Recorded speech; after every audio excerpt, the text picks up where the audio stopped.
శ్రీగురుభ్యో నమ. హరి ఓం. శ్రీ మహాగణాధిపతి నమ. శ్రీ మహాసరస్వతి నమ. శ్రీగురుభ్యో నమ. హరి ఓం. అందరికీ కూడా నమస్కారం. గణపతి నవరాత్రులు తదనంతరం నుంచి కూడా జరిగేటువంటి రోజుల్ని 15 రోజుల్ని కూడా మహాలయ పక్షాలుగా పిలుస్తూ ఉంటారు. ఈ మహాలయ పక్షాలు అనేటువంటివి ఏమిటి? దీన్ని ఎవరు ఆచరించాలి? ఆచరిస్తే జరిగేటువంటి ఫలితం ఏమిటి? అసలు మహాలయ పక్షాల్లో తర్పణలు వదలకపోతే జరిగేటువంటి దోషం ఏమిటి? ఎవరు ఈ మహాలయ పక్షాల్ని ఏ విధంగా ఆచరించాలి అనే విషయాన్ని తెలుసుకుందాం. ముందుగా మహాలయ పక్షాల్లో అత్యంత ప్రతిష్టాత్మకమైనటువంటి, అడిగింది లేదు అనకుండా ఇచ్చేటువంటి కర్ణుడు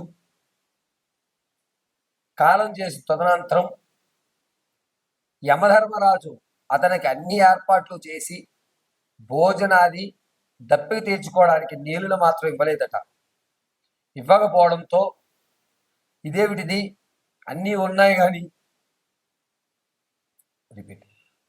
ఇదేమిటిది అన్నీ ఉన్నాయి కానీ నీరు ఆహారము లేదు అని అడగ్గా, అన్ని దానాలు చేశారు కానీ అన్నదానం అనేటువంటిది ఆచరించలేదు అని చెప్పడంతో భూలోకానికి వచ్చి అన్న దాన సత్రవులు దప్పికి తీర్చుకోవడానికి చలివేంద్రాలు ఏర్పాటు చేసి ఆ పుణ్యకృతులు పూర్తి చేసి వెళ్ళడం జరిగింది. అప్పటి నుంచి కూడా ఎవరైతే మన పూర్వీకులు కాలం చేసినటువంటి తిథి తెలియకపోతే ఈ మహాలయ వృక్షాల్లో మనం తర్పణలు వదలడం వల్ల పితృదేవతామూర్తులకి పైన ఉన్నటువంటి పెద్దవారికి కూడా నీరునిచ్చేటువంటి అవకాశం కర్ణుడు మనకి కలగజేసినటువంటి మహద్భాగ్యంగా చెప్పుకుంటారు. కర్ణుడి యొక్క అనుగ్రహంతో ఈ మహాలయ పక్షాల్లో ఎవరన్నా సరే కాలం చేసినటువంటి తిథి తెలియక వారికి చేయవలసినటువంటి శ్రార్థకరములు సరిగ్గా చేయకపోయినా ఈ 15 రోజుల్లో వారి పేరు చెప్పుకుని తిలాలు అంటే నువ్వులు, నల్ల నువ్వులండి, గుర్తుపెట్టుకోండి. తెల్ల నువ్వులు పనికిరావు, నల్ల నువ్వులు మాత్రమే. బొటను వేలు నీళ్ళల్లో ముంచి నువ్వుల్లో ముంచి పడమరలగా విడిచిపెట్టమని శాస్త్రం చెప్తుంది. ఈ విధంగా ఈ యొక్క గోరు అంచుల నీళ్లు పోసుకున్నట్లయితే దారగా వచ్చి తిలాల నుంచి కిందకి నీళ్లు పడుతూ ఉంటాయి. ఆ సందర్భంలో మాత్రమే మన యొక్క పూర్వీకుల ఆత్మ ఆ నీటిని స్వీకరిస్తుందని శాస్త్రపరంగా తెలియజేయడం జరుగుతుంది. ఎవరికన్నా మన యొక్క పూర్వీకులు కష్టపడి మన తల్లిదండ్రులు కానీ మనల్ని పెంచి పోషించి ఒక స్థాయిలోకి మనకి రావడానికి కావలసిన అన్ని సౌకర్యాలను కలగజేస్తూ ఉంటారు. అటువంటి పెద్దవాళ్ళకి సంవత్సరంలో ఒక్క రోజన్నా సరే వారి చనిపోయినటువంటి రోజున వారి పేరు మీద ఓ 10 మందికి అన్నదానం కానీ లేదా వస్త్రదానం కానీ లేదా వారి పేరు చెప్పుకుని ఏదన్నా ఒక దానాన్ని కానీ చేయమని చెప్తారు.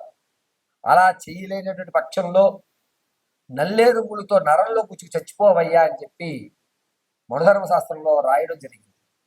కాబట్టి ఎవరికన్నా సరే మీ పూర్వీకులు ఎప్పుడు కాలం చేశారో వారి రుణాన్ని తీర్చుకునేటువంటి అద్భుత అవకాశం ఈ మహాలయ పక్షాలు. 21వ తారీఖు ఆదివారం రోజు అమావాస్య. ఈ అమావాస్య పితృదేవతలకి మనం రుణం తీర్చుకునేటువంటి మహత్తవకాశం కలిగేటువంటి రోజు. ఆ రోజున ఉదయం 8 గంటల 4 నిమిషాల నుండి 9 గంటల 20 నిమిషాల మధ్య వ్యవధి దుర్ముహూర్తంగా చెప్తాం. ఈ 8 గంటల నుంచి 9:55 తర్వాత ఎవరికన్నా సరే పెద్దవాళ్ళకి, పితృలు, మాతృలు కాలం చేసినటువంటి వారికి తిలాలు తర్పణలుగా ఇవ్వడం అనేటువంటిది సాంప్రదాయం. ఖచ్చితంగా మన పూర్వీకుల యొక్క ఆశీర్వచనం ఉంటే మీరు ఏ పనిలో ఏ ఆటంకాలు కలుగుతున్నాయో ఆ ఆటంకం పేరు చెప్పుకుని మీ పితృలకి కానీ మీ పెద్దవాళ్ళకి కానీ తిలాలు పడమరలుగా విడిచిపెట్టండి. ఖచ్చితంగా మీ పనులు అనేటువంటిది దేవీ నవరాత్రులు పూర్తయ్యేసరికి అయిపోతాయి. అందుకొరకే పితృదేవోభవ, మాతృదేవోభవ, ఆచార్య దేవోభవ అనేటువంటి నాళ్ళు వచ్చింది. మన పూర్వీకులు లేకపోతే, తాతగారు లేకపోతే తండ్రి గారు ఉండరు, తండ్రి గారు లేకపోతే పిల్లవాడు ఉండడు, పిల్లవాడు లేకపోతే వాడి యొక్క పిల్లలు ఉండరు. వంశం అభివృద్ధి చెందాలన్నా, నీకు ఎప్పటి నుంచో పీడిస్తున్న సమస్య తొలగాలన్నా, అమ్మవారి పాదాన్ని ఏ విధంగా అయితే పట్టుకుంటామో అదే విధంగా పెద్దవాళ్ళకు కూడా నమస్కారం చేసుకోవాలి. అందులోనూ ఈ మహాలయ పక్షంలో 21 ఆదివారం రోజు వచ్చేటువంటి అమావాస్య మహాలయ అమావాస్యగా పేరు తెచ్చుకుని బొటన వేలుతో నీళ్ళల్లో ఉంచి బొటన వేలుని ఆ నీళ్ళలో ఉంచినటువంటి బొటన వేలు నొల్లటి నువ్వుల్లో ఉంచి పడమరలుగా నీరు పోసుకుని ఒక ధారగా వదిలి తర్పణ అని అంటారు.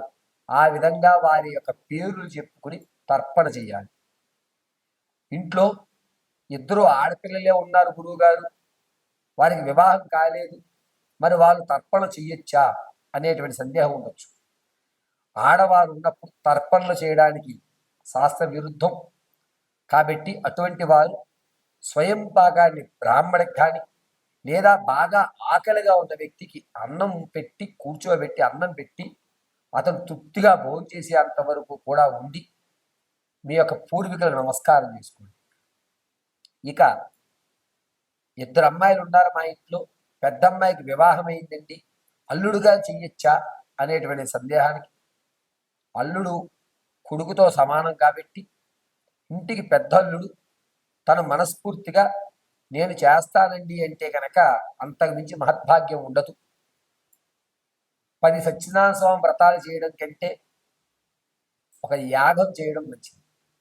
ఒక యాగం చేయడం కంటే ఒక అనాథ శవానికి అంటే పార్థవ దేహం ఎవరో తెలియనటువంటి పార్థవ దేహానికి అంత్య సంస్కృతులు కానీ లేకపోతే మన కుటుంబంలో విచ్ఛిన్నమైపోయిన తర్వాత తెలియనటువంటి వారికి మనం తర్పణ వదలడం కానీ అత్యంత శుభసూచకం. పరమశివుడు అనుగ్రహిస్తూనే మనల్ని రక్షించడానికి పరమశివుని యొక్క పూర్తి అనుగ్రహం మనం పొందడానికి ఉన్న ఏకైక మార్గం ఈ తర్పణ వదలడం. నీకు తెలియని వ్యక్తికే నువ్వు తర్పణ వదులుతున్నావు అంటే నీ వాళ్ళు ఎంత జాగ్రత్తగా చూసుకుంటావని పరమశివుడు ఎప్పుడు మన ఇంట్లో కొలువు తీరుతూ మన చుట్టూ ఉంటూ మనకు కావలసినటువంటి అన్ని సౌకర్యాలు ఆయన కలగజేసే అవకాశం లభిస్తుంది. కాబట్టి మహాలయ పక్షం 21వ తారీఖు ఆదివారం రోజు ఈ అవకాశాన్ని విడిచిపెట్టుకోకండి. చక్కగా 9:55 తర్వాత సమయం కూడా చెప్తున్నాను, 9:55 ఆదివారం 9:55 తర్వాత మీరు తర్పణలు విడిచిపెట్టండి. శుభస్య శీఘ్రంగా ఉన్నతమైనటువంటి స్థితిగతులు పొందడానికి ఆ పరమశివుడు మిమ్మల్ని ఎల్లవేళలా రక్షిస్తూ ఉంటాడు. ఈశ్వరానుగ్రహం కలుగుగాక. తదుపరి ధనుసు రాశి. ధనుసు రాశి వారికి ఈ అక్టోబర్ నెలలో కొంచెం ఇబ్బందిదాయకంగా ఉన్న అక్టోబర్ శుభారంతంలో ఆనందదాయకమైనటువంటి ఫలితాలు చూస్తారు. మొదటి 3 వారాలు కూడా ఏ పనిలో అడుగు పెడదామన్నా ఒక కన్ఫ్యూజ్ మైండ్ అనేది ఏర్పడుతుంది. చేయబోయిన పర్వాలేదులే, చేస్తే ఏమవుతుందిలే, కాలమే నిర్ణయం తీసుకుంటుంది, మనం ఎందుకు ఇంత శ్రమపడాలా అనేటువంటి ప్రశ్నార్థకమైన జీవితాన్ని 3 వారాలు గడుపుతారు. చివరి వారంలో మాత్రం చెయ్యాలి, ఇది చేస్తేనే నాకు ఉంటుంది అనేటువంటి ఒక నిర్ణయానికి అయితే మాత్రం ఖచ్చితంగా వస్తారు. ఏ పనన్నా సరే బద్ధకం అనేటువంటిది ధనుసు రాశి వారికి అక్టోబర్ నెలలో జరుగుతుంది. రాజకీయంలో ఉన్న వారికి కాస్త ఊరట కలుగుతుంది, కేడర్ మిమ్మల్ని గుర్తిస్తుంది, జనాల్లో గౌరవం పెరుగుతుంది. విద్యార్థులు జ్ఞాపక శక్తి తగ్గుతుంది, అయినా కూడా మీకంటూ ఒక ప్రత్యేకతని మీరు చూపించడం జరుగుతుంది. ఇక రియల్ ఎస్టేట్లో స్టాక్ మార్కెట్లో ధనం పెట్టే వారికి మాత్రం మంచి అవకాశం. అది కూడా అక్టోబర్ 11వ తారీఖు నుంచి 21వ తారీఖు మధ్యలో కనుక పెట్టుబడి పెట్టండి. ఇబ్బంది ఏమి కలగదు, నష్టం కూడా పోదు. వ్యాపారం ప్రారంభం చేద్దాం అనుకుంటే మాత్రం ప్రత్యక్షంగా చేయండి. పళ్ళకు సంబంధించి బిజినెస్ కానీ, లేదా ఆటోమొబైల్స్ కానీ, లేదా కాస్మెటిక్స్ కానీ, లేదా తోళ్ల పరిశ్రమలు కానీ, ఈ 4 మీకు కలిసి వచ్చేటువంటి అవకాశం లభిస్తుంది. ఇక భార్యాభర్తల మధ్య ఇబ్బందులు కలుగుతూ ఎవరైతే కోర్టు వరకు వెళ్తారో ఈ నెల కూడా మీకు ఊరట లభించదు, దాన్ని వాయిదా వేసే అవకాశాలు ఎక్కువ లభిస్తున్నాయి.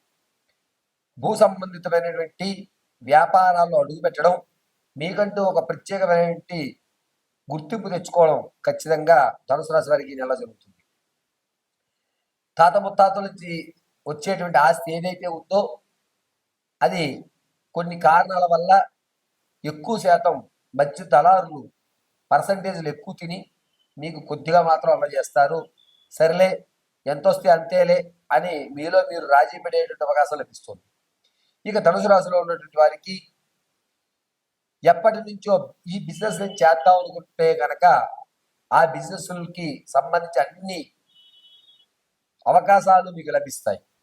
ఆడవారి విషయానికి వస్తే ప్రసవానికి ఎవరైతే ఉన్నారో వారు పుత్ర సంతానాన్ని కలిగే అవకాశం ఎక్కువ లభిస్తుంది. ఎవరైతే గర్భిణి కావాలి అనేటువంటి ఆలోచనలతో ఉన్నారో వారు ఈ నెలలో గర్భం దాల్చకుండా ఉండడం మంచిది. శిశువు కొన్ని ఇబ్బందులు పడడం వల్ల మీరు గర్భంలోనే కొన్ని అశుభమైనటువంటి వార్తలు వినడం జరుగుతుంది. వివాహయుక్తానికి ఎవరైతే చూస్తున్నారో వారికి మంచి అవకాశం లభిస్తుంది. చక్కని వరుడు మీరు అనుకున్నటువంటి విధంగానే అన్ని ప్రొఫైల్స్ కూడా చక్కగా మీకు రావడం, దాంట్లో ఏదన్నా ఒకటి ఖచ్చితంగా ఈ నెలలో పూర్తవడం జరుగుతుంది. ఇక ధనుసు రాశిలో ఉన్నటువంటి ఆడవారు స్థిరాస్తులు ఏవైతే ఉన్నాయో వాటిని అభివృద్ధి చెందించుకుంటుంటారు. బంగారాన్ని కొనుగోలు చేస్తారు. బంగారాన్ని కోల్పోయే అవకాశం కూడా ఎక్కువ లభిస్తుంది. అంటే దొంగలు పాలయ్యేటువంటి అవకాశం ధనుసు రాశి వారికి ఎక్కువగా కనిపిస్తుంది. ఇక ఆరోగ్య విషయానికి వస్తే తల నరాలకు సంబంధించి లేదా తొడ భాగంలో నరాలకు సంబంధించి ఇబ్బందులు కలుగుతూ ఉంటాయి. ప్రమాదాలు జరిగినప్పుడు ఈ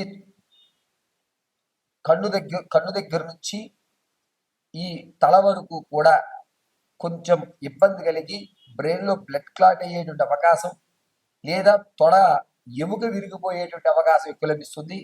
ప్రయాణాలు చేసేటప్పుడు చాలా జాగ్రత్తగా ఉండాలి. శత్రువులు అనేటువంటి వారు ఎక్కువ అవుతారు. మిత్రులు అనేటువంటి వారు తగ్గిపోవడం, నమ్మించి మోసం చేసేటువంటి వ్యక్తులు ఎక్కువ మీకు అక్టోబర్ 2వ వారం నుంచి ప్రారంభమవుతూ ఉంటారు. ఈ ధనుసు రాశి వారు ఉన్నతమైనటువంటి స్థితిగతులు పొందడానికి మీ వ్యక్తిగతమైన జాతకాన్ని తెలియజేసుకోవడానికి కింద స్క్రోల్ అవుతున్న నెంబర్ సంప్రదించండి. మీ వ్యక్తిగతమైన జాతకాన్ని తెలుసుకోండి. గోచార రీత్యా మీ యొక్క స్థితిగతుల నుంచి బయటపడి ఒక స్థిరమైనటువంటి వ్యవస్థను ఏర్పరచుకోవాలంటే ప్రతి నిత్యము కూడా సుబ్రహ్మణ్య ఆరాధన చేయడం, అందులోనూ గులాబీ పుష్పాలతో ఆదివారం రోజున సుబ్రహ్మణ్య అష్టకం చదువుతూ లేదా సుబ్రహ్మణ్య కవచాన్ని చదువుతూ స్వామివారికి ఎర్రని పుష్పాలు సమర్పించడం మంచిది. ప్రతి నిత్యము పటికీ బెల్లం నైవేద్యంగా సమర్పించండి. కుదిరితే సుబ్రహ్మణ్యేశ్వర స్వామి వారి యొక్క దేవాలయంలో ప్రతిరోజు కూడా 7 ప్రదక్షిణలు చేసి ఒక కొబ్బరికాయ నైవేద్యంగా సమర్పించండి. చక్కగా ఈ నెలంతా కూడా ధనుసు రాశి వారిని వల్లీ దేవసేన సుబ్రహ్మణ్య స్వామి వారు రక్షిస్తూ ఉంటారు.